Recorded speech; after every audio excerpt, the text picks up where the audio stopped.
Media sosial sekarang udah kayak oksigen, semua orang pakai. Tapi masalahnya, sekali salah hidup bisa berubah. Entah bakal jadi terkenal dalam semalam maupun kena masalah dalam semalam. Nah, di sini saya dan teman-teman saya bakal kasih tahu gimana caranya main medsos biar aman, etis, dan nggak nyangkut hukum. Sebelumnya saya perkenalkan diri dulu, nama saya Yuda Zakaria Lorenza, dan dua teman saya yang akan presentasi nanti yaitu Joan Febrian dan Vincentius Farel Yudanto.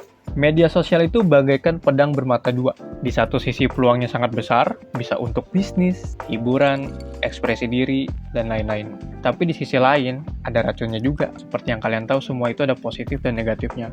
Negatifnya adalah untuk tempat berkumpulnya hoax, ujaran kebencian, dan cyberbullying. Dan ingat, jejak digital itu permanen. Sekali diposting, susah banget hilangnya. Hati-hati kalau misalnya ngepost sesuatu.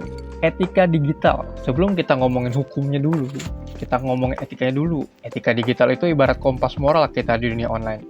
Ada 4 prinsip sederhana. Saring sebelum sharing, jaga privasi, pakai bahasa sopan, bikin konten yang positif, dan jangan lupa hargai karya orang lain. Simple banget. Tapi percaya deh, banyak yang sering ngelupain hal kayak gini. Sharing sebelum sharing. Ini penyakit paling umum, di mana orang-orang asal share, belum divalidasi sama sekali dan udah di-share. Padahal hoax itu bisa bikin panik, bikin rugi orang lain, bahkan bisa bikin kalian kena masalah. Makanya gampang aja, sebelum disebar, cek dulu. Kalian nggak rugi kok kalau cek dulu, dan orang lain pun aman dari berita-berita hoax. Mungkin penjelasan selanjutnya akan dijelaskan oleh teman saya. Terima kasih. Di internet, terutama sosial media, banyak sekali orang mengunggah atau menyebar informasi. Dengan banyaknya informasi di internet, kita juga harus waspada dengan hoax yang dapat menimbulkan kekacauan di lingkungan sosial media. Jadi, solusi kita apa? Solusi kita yaitu sangat simpel dan juga mudah, yaitu kita cek dulu kredibilitas informasi yang kita dapat, lalu ketika kredibilitas itu sudah kita cek, baru kita sebarkan. Selanjutnya mengenai privasi dan juga bahasa. Media sosial itu sendiri merupakan ruang publik, dan sebaiknya kita harus berhati-hati ketika ingin berbagi informasi, terutama informasi yang mengandung data pribadi kita sendiri. Contohnya seperti alamat, nomor HP, ataupun isu pribadi. Dan ketika kita berpendapat, kita harus juga bijak dan hindari provokasi. Dan ketika orang lain berpendapat, kita harus hormati pendapat mereka dan hindari kata kasar. Selanjutnya mengenai konten dan juga hak cipta. Dalam berposting, diusahakan tidak mengunggah postingan yang berhubungan dengan sara, pornografi, atau kekerasan.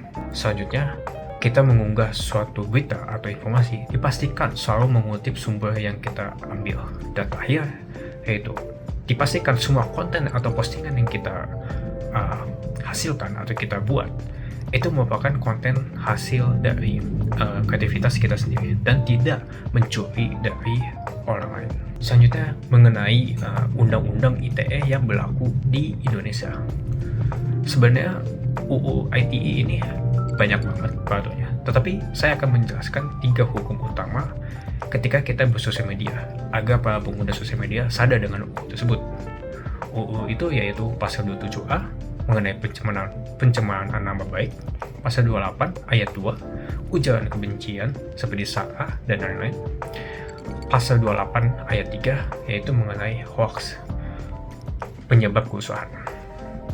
Nah, sebelumnya sudah dijelaskan oleh teman saya Farel terkait dengan UU yang berlaku di Indonesia, yaitu UU ITE. Dari situ, terdapat konsekuensi hukum yang harus ditanggung dari kekurang bijakan kita dalam bermedia sosial. Yang pertama, terdapat ancaman penjara 2-6 tahun. Lalu, juga terdapat denda 400 juta sampai 1 miliar. Dan yang terakhir, reputasi kita bisa hancur, bahkan sampai selamanya, karena jejak digital itu tidak bisa dihapus. Maka dari itu, kita tuh harus berhati-hati dalam bermedia sosial, karena bisa dilihat di sini konsekuensinya tuh besar banget gitu. Lalu, kira-kira apa sih solusinya?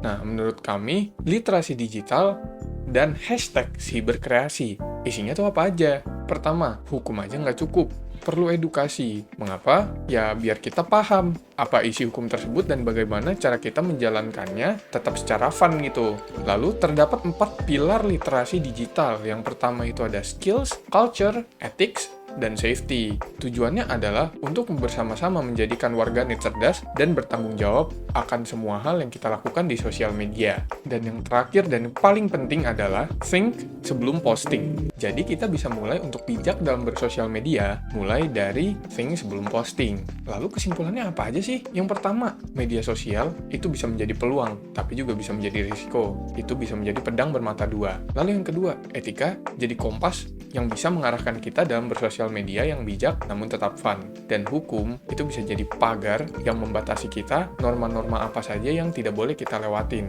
Dan yang terakhir, kita semua ini pemain dan pengguna di panggung digital. Jadi kita harus sama-sama saling menjaga dan saling mengingatkan ya. Terima kasih sudah menonton video kami, dan kami harap video kami dapat menjadi sangat bermanfaat dan membantu kalian dalam bersosial media. Terima kasih.